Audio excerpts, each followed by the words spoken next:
What's up guys, Joker here. Today we're going to be taking a look at two affordable monitors from Atron Vision. We've got a 1080p 144Hz TN panel as well as a 27-inch 2560 by 1440 VA panel. The TN is coming in with a 1 millisecond response time versus the 4 milliseconds of the VA, and you are getting better viewing angles and a little bit better blacks and color reproduction on the VA versus the better pixel response of the TN, but you're also getting the trade-off of not so great viewing angles there, which is just typical really with any TN or VA panel.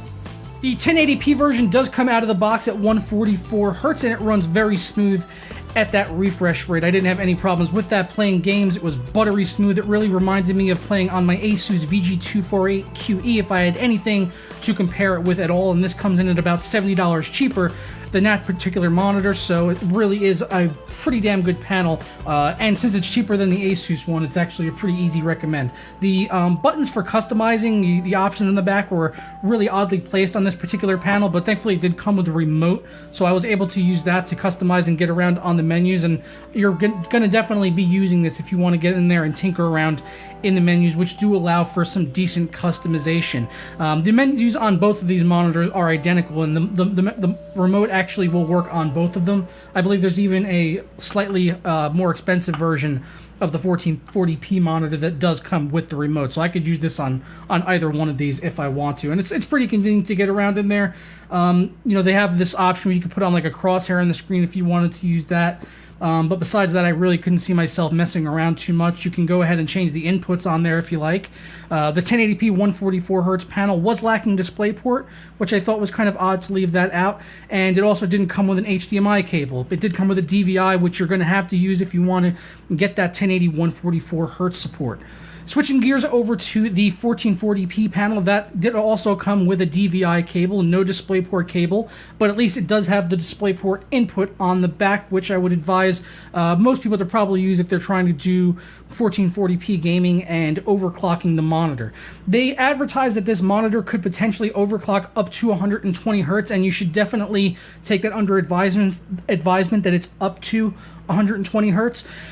So when I first overclocked it, I was able to get it up to 110, but I was seeing some bad frame skipping. I then dialed that back to 90 Hz, which got rid of the frame skipping, but I still saw some artifacting and anomalies at the desktop. Not too much in games, though, but in some of the desktop applications, I was seeing some artifacts on really fine edges that I'm going to try to show you here on camera. We'll see if it shows up for you guys. So I then dialed that back a little bit even further to 85 Hz, which was the max stable overclock that I was able to get here on this panel, and that's a really good refresh rate, honestly, to be running at. It's anything over 60 is just icing on the cake, and you really do start to see diminishing returns once you get over like 85, 90 Hertz. As soon as you start to get past that area, you start to see diminishing returns as far as what you can actually perceive for how smooth it is. Some people will probably debate that, but for me personally, I can't really tell much of a difference when I start getting over that refresh rate. Compared to 60 Hertz, absolutely though. 85 Hertz versus 60 Hertz, you're going to see a very big leap in how smooth your games are, and just even at the desktop, just once you crank it up to 85 Hertz, if it's your first time, or whatever refresh rate you can get it to, if it's your first time ever doing that, you'll see it right away just in the mouse cursor moving around on the desktop, just how smooth that can actually be. If I had to compare the colors between the two, I would definitely go towards the VA panel. It had better colors, better color reproduction, better blacks. Everything was really better there as far as the actual picture was concerned on the 1440p monitors. You were also getting a lot more screen real estate there, not just because it's a 27-inch monitor and it's bigger, but also because you've got a bigger resolution there in 1440p, and it's something that I personally love having for a professional workflow, and almost I consider mandatory at this point. And it's really getting to the point now where some of the more mid-range kind of cards, like a 970, or I know some people probably attack me for calling a 970 a mid-range card, but if for a 970 like I have in this mini ITX rig right here, it can power games at 1440p, without a sweat. So 1440p I think is now becoming more of a standard here for gamers, and I'm advising people that if they're going out and buying a new monitor, to try to get a 1440p monitor if you can afford it. If you have the money and the horsepower to drive a 1440p display, or maybe even just not enough horsepower, but you can still run the desktop at 1440 and then run your games in 1080, I would still advise a lot of people to go go this route unless they are gung-ho on just getting the fastest refresh rate and fastest pixel response possible. Then you can go with a TN 144 Hz 1 millisecond response panel like right here, which is really comparable to my Asus VG248QE. I really can't find much of a difference there between the two, and this one is about $70 less. Looking at the stands on both of these monitors, they are using this piano black finish, which I know nobody really likes. But it's a caveat of, getting some of the more affordable monitors. It's something you just kind of see here at this price bracket, and it's kind of inescapable.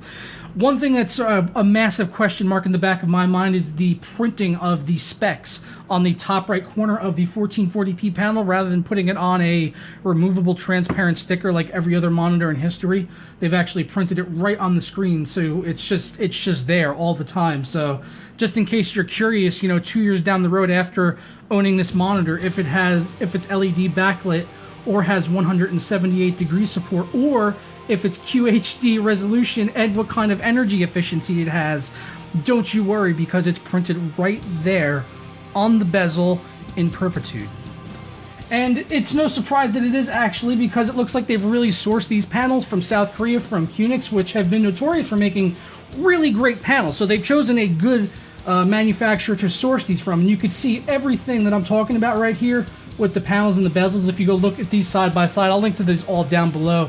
You can see that everything is literally identical on the stands between the Kunix monitor and the Atron Vision. So it looks like they're really sourcing the monitors from Korea and then reselling them here in America at a little bit of a markup, which is okay. Some people aren't really comfortable buying directly from Korea.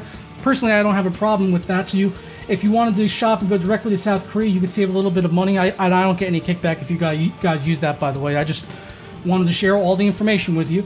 But it's the 1441 is $250, the Kunix version directly from South Korea with free shipping.